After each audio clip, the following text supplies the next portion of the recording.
Note on Tablet 5, from line 132 to 158, about 40% of the text is missing. Line 1. He fashioned heavenly stations for the great gods, and set up constellations, the patterns of the stars. He appointed the year, marked off divisions, and set up 3 stars each for the 12 months. After he had organized the year, he established the heavenly station of Nibiru to fix the stars' intervals, that none should transgress or be slothful. He fixed the heavenly stations of Enlil and E with it. Gates he opened on both sides, and he put strong bolts on the left and on the right. He placed the heights of heaven in her, Tiamat's, belly. He created Nanar, entrusting to him the night. He appointed him as the jewel of the night to fix the days. And month by month without ceasing he elevated him with a crown, saying, Shine over the land at the beginning of the month, resplendent with horns to fix 6 days. On the 7th day the crown will be half size. On the 15th day, halfway through each month, stand in opposition. When Samas sees you on the horizon, diminish in the proper stages and shine backwards. On the 29th day draw near to the path of Samas. The 30th day stand in conjunction and rival Samas. I have the sign, follow its track. Draw near, give judgment. Samas constrains murder and violence. At the end, let there be the 29th day. After he had heard the decrees, the organization of front, he made the day. Let the year be equally. At the new year, the year, let there be regularly, the projecting bolt. After he had the watches of night and day, the foam which Tiamat, Marduk fashioned, he gathered it together and made it into clouds, the raging of the winds, violent rainstorms, the billowing of mist, the accumulation of her spittle. He appointed for himself and took them in his hand. He put her head in a position and poured out. He opened the abyss, and it was satiated with water. From her 2 eyes he let the Euphrates and the Tigris flow. He blocked her nostrils, but left. He heaped up the distant mountains on her breasts. He poured wells to channel a spring. He twisted her tail and wove it into the Durma, the Apsu beneath her feet. He set up her crotch, it wedged up the heavens. Thus the half of her he stretched out and made it firm as the earth. After he had finished his work inside Tiamat, he spread his net and let it right out. He surveyed the heavens and the earth, their bonds. After he had formulated his regulations and composed his decrees, he attached guide ropes and put them in E's hands. The tablet of destinies which Quingu had taken and carried, he took charge of as a trophy and presented it to Anu.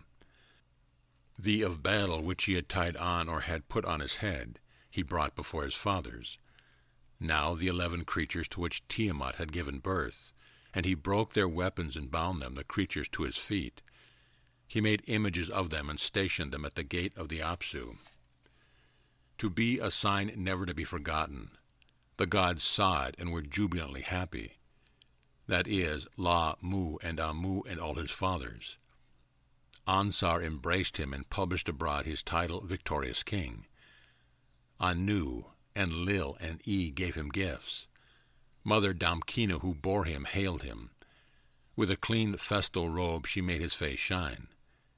To Uzmu, who held her present to give the news, he entrusted the vizeret of the Apsu and the care of the holy places. The Agigi assembled, and all did obeisance to him.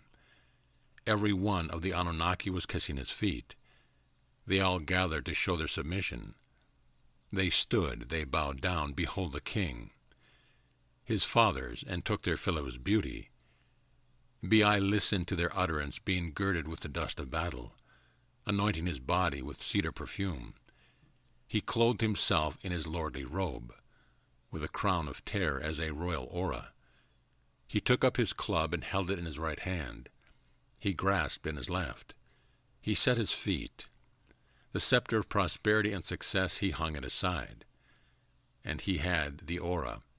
He adorned his sack, the Apsu, with the fearful. was settled in the throne room, in his cells, every one of the gods, La, Mu, and Amu, opened their mouths and addressed the Agigi gods. Previously Marduk was our beloved son. Now he is your king, heed his command. Next you all spoke up together. His name is Lugal Demarankia. Trust in him. When they had given kingship to Marduk, they addressed to him a benediction for prosperity and success. Henceforth you are the caretaker of our shrine. Whatever you command we will do. Marduk opened his mouth to speak, and addressed the gods of his fathers.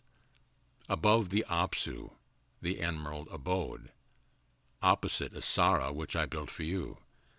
Beneath the celestial parts, whose floor I made firm, I will build a house to be my luxurious abode. Within it I will establish its shrine. I will found my chamber and establish my kingship. When you come up from the Apsu to make a decision, this will be your resting place before the assembly. When you descend from heaven to make a decision, this will be your resting place before the assembly.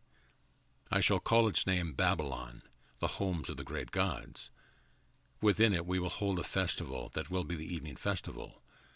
The gods, his fathers, heard his speech of his. They said, with regard to all that your hands have made, who has your blank?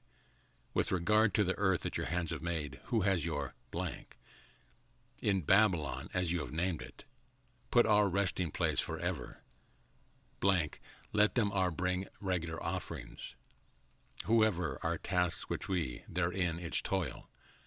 They rejoiced, blank, the gods, blank, he who knows, blank them. He opened his mouth, showing them light, blank his speech, blank. He made wide, and the gods bowed, speaking to him.